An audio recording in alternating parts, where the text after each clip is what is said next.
Good morning everyone. आज आपण जो पॉईंट स्टडी करणार आहे तो पॉईंट आपला जो फोर्थ टॉपिक आहे थ्री फेज सिंक्रोनस मोटर या टॉपिकमधला सेकंड पॉईंट आहे.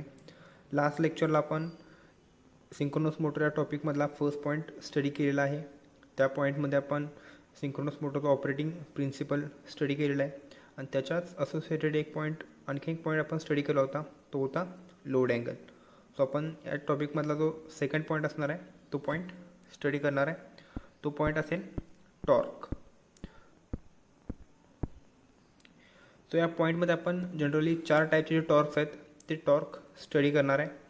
ओके, सो ते टॉर्क कोणकोणते असतील तर फर्स्ट असेल starting torque, second running torque, third pull in torque and fourth असणार आहे pull out torque. Okay, so त्यामध्ये first point the various torque associated with synchronous motor are as follows.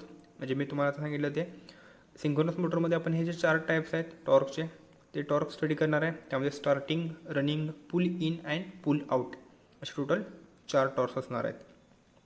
So त्यामध्ये जो first torque आहे starting torque तो point आपण पहिल्यांदा study करूया. तर स्टार्टिंग टॉर्क म्हणजे काय तर त्यामध्ये फर्स्ट पॉईंटमध्ये आपण बघूया. फर्स्ट पॉईंट दिलेला आहे it is the torque developed by the motor when full voltage is applied to it stator that is armature winding. Okay, म्हणजे स्टार्टिंग टॉर्क हा असा टॉर्क आहे ज्यावेळेला आपण सिंक्रोनस मोटरला rated voltage full voltage apply करणार आहे त्यावेळेला ती मोटर तो टॉर्क प्रोड्यूस करणार आहे. ओके, सो स्टार्टिंग टॉर्क म्हणजे काय तर मोटरला फुल व्होल्टेज अप्लाय केल्यानंतर जो टॉर्क प्रोड्यूस होणार आहे त्याला आपण स्टार्टिंग टॉर्क असं म्हणणार आहे. Next second point it is also sometimes called as break away torque. Okay, so second नाव असेल ते असणार आहे ब्रेक अवे टॉर्क.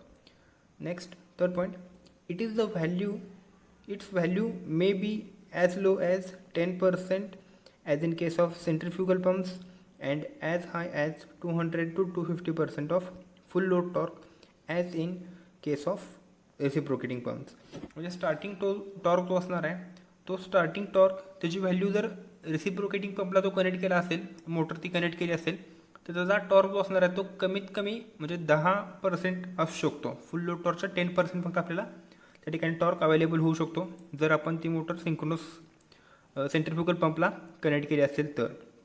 किंवा तीच मोटर जर आपण रेसिप्रोकेटिंग पंपला कनेक्ट केली असेल तर त्या ठिकाणी आपल्याला 200 to 250% एवढा फुल लोड टॉर्कचा 200 to 250% एवढा टॉर्क आपल्याला मिळू शकतो. सो असणार आहे starting torque. So starting torque म्हणजे काय तर ज्यावेळेला आपण मोटरला फुल सप्लाय व्होल्टेज देणार आहे त्यावेळेला मोटर जो टॉर्क प्रोड्यूस करणार आहे तो टॉर्क म्हणजे स्टार्टिंग टॉर्क असणार आहे. देन नेक्स्ट सेकंड असेल running torque.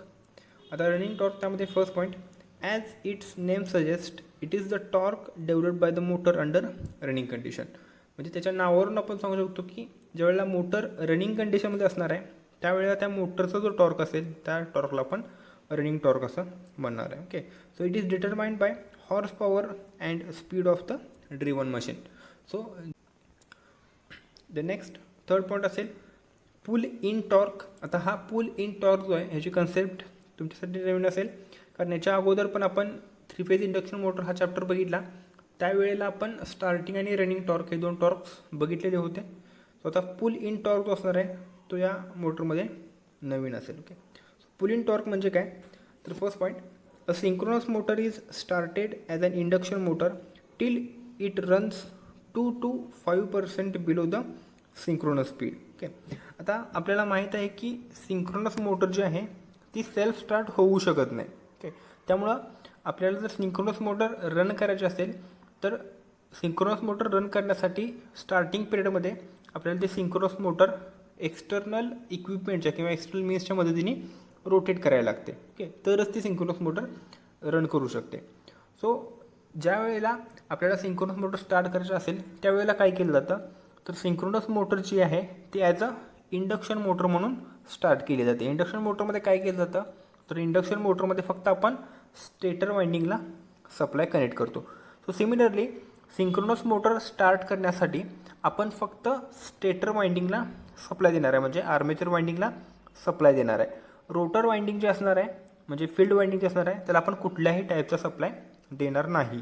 Okay, so synchronous motor सुरू करण्यासाठी मोटरचं जे एक्सायटेशन आहे ते एक्सायटेशन स्टार्टिंग पिरियडमध्ये दिलं जात नाही, फक्त आपण मोटरच्या स्टेटरला सप्लाय देणार आहे.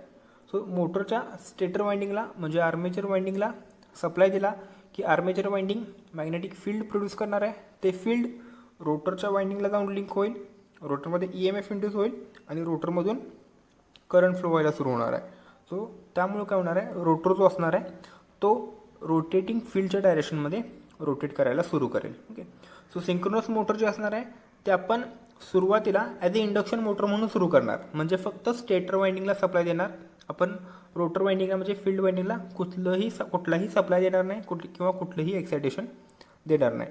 आता हे कधीपर्यंत केलं जाणार आहे, जोपर्यंत सिंक्रोनस मोटर ही सिंक्रोनस स्पीडपेक्षा 2 ते 5% कमी स्पीडवरती फिरत नाही तोपर्यंत. ओके.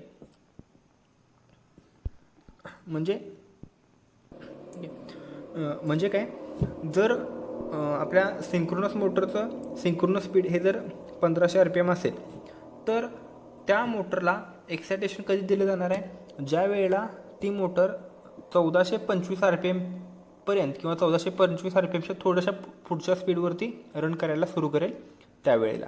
ओके. त्यावेळेला त्या सिंक्रोनस मोटरला एक्सायटेशन दिलं जाणार आहे, म्हणजे रोटरच्या वाइंडिंगला सप्लाय दिला जाणार आहे. मग ती सिंक्रोनस मोटर जी असणार आहे त्या सिंक्रोनस मोटरचा रोटर आणि स्टेटरचं मॅग्नेटिक फील्ड ह्याच्यामध्ये मॅग्नेटिक इंटरलॉकिंग होणार आहे आणि रोटर जो असणार आहे तो सिंक्रोनस स्पीडने फिरायला सुरू करणार आहे. ओके.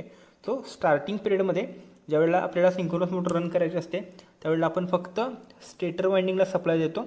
स्टेटर वाइंडिंगला सप्लाय दिल्यावरती सिंक्रोनस मोटर ही ॲज अ इंडक्शन मोटर म्हणून रन करायला सुरू करते. आता सांगितल्याप्रमाणे जर त्या सिंक्रोनस मोटरचं सिंक्रोनस स्पीड जर 1500 RPM असेल तर ती मोटर जोपर्यंत 1425 RPMनी फिरत नाही तोपर्यंत त्या मोटरला एक्सायटेशन दिलं जाणार नाही. ज्यावेळेला त्या मोटरचं स्पीड 1425 RPMपेक्षा जास्त होईल त्यावेळेला त्या मोटरला एक्सायटेशन दिलं जाणार आहे. मग ती जी सिंक्रोनस मोटर असणार आहे ती सिंक्रोनस स्पीडनी म्हणजे 1500 RPMनी फिरायला सुरू करणार आहे. ओके. सो आपण पुल इन टॉर्क बघतोय, त्यामध्ये आता सांगितल्याप्रमाणे synchronous motor is started as an induction motor till it runs 2 to 5% below the synchronous speed. Next, afterwards excitation is switched on and the motor pulls in step with the synchronously rotating stator field. Okay. So ज्यावेळेला motor ही synchronous स्पीडच्या 2 ते 5% कमी असलेल्या स्पीडवरती फिरायला सुरू करत नाही, म्हणजे 1425 RPM पर्यंत ज्यावेळेला मोटर फिरायला सुरू करेल त्यावेळेला त्या मोटरला आपण एक्सायटेशन देणार आहे.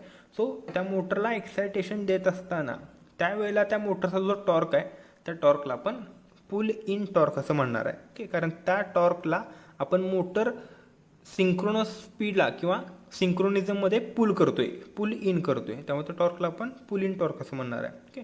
So third point, the amount of torque at which the motor will pull in to step is called as pull in torque. Okay. म्हणजे सिंक्रोनस मोटर ही सुरुवातीला ॲज अ इंडक्शन मोटर म्हणून सुरू केली जाणार आहे. ज्यावेळेला एका ठराविक स्पीडने ती मोटर फिरायला सुरू करेल त्यावेळेला त्या मोटरला एक्सायटेशन दिलं जाणार आहे. सो एक्सायटेशन दिल्यानंतर काय होतं, ती जी मोटर असते ती सिंक्रोनस स्पीडला फिरायला सुरू करते.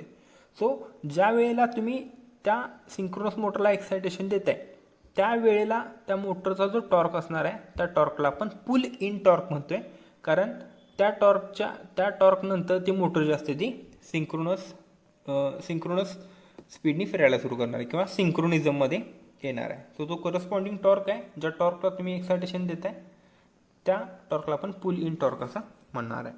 सो असं आपला पुल इन टॉर्क.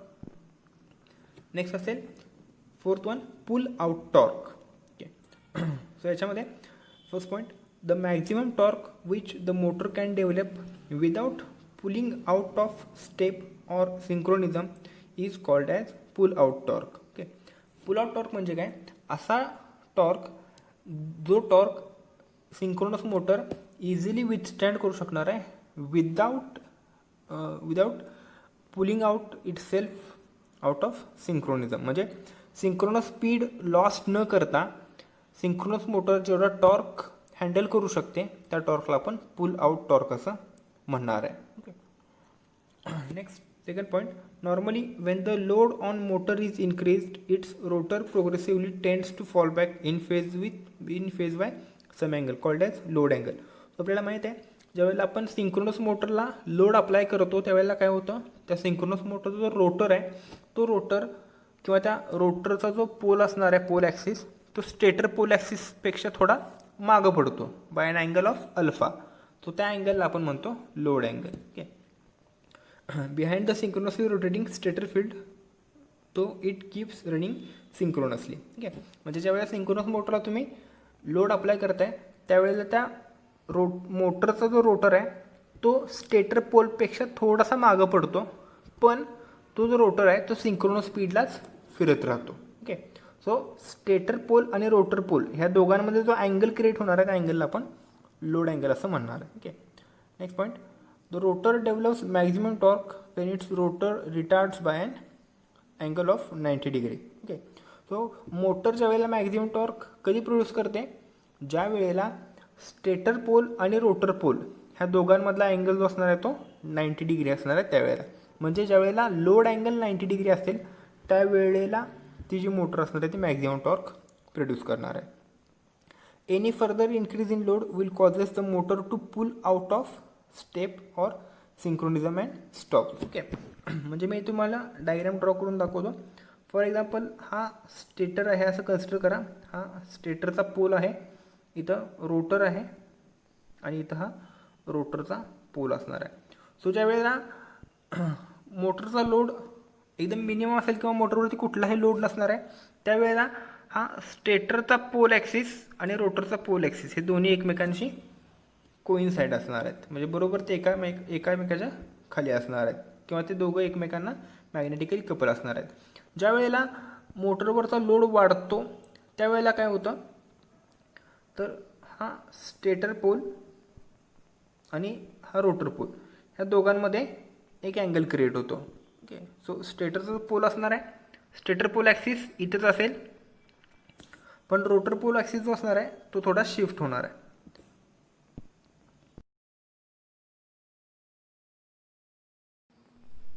या दोघांच्यामध्ये एक अँगल क्रिएट होणार आहे, तो अँगल असेल अल्फा.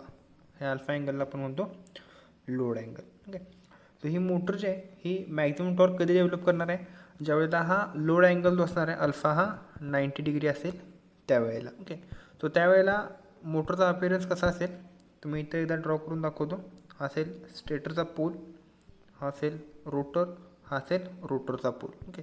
सो या केसमध्ये ज्या वेळेला स्टेटरचा पोल आणखी रोटरचा पोल ह्या दोघांमध्ये ज्या वेळेला 90 डिग्रीचा अँगल असेल त्यावेळी ती मोटर जी असणार आहे ती मॅक्झिमम टॉर्क प्रोड्यूस करणार आहे. ओके. सो त्या टॉर्कला आपण म्हणणार आहे पुल आउट टॉर्क.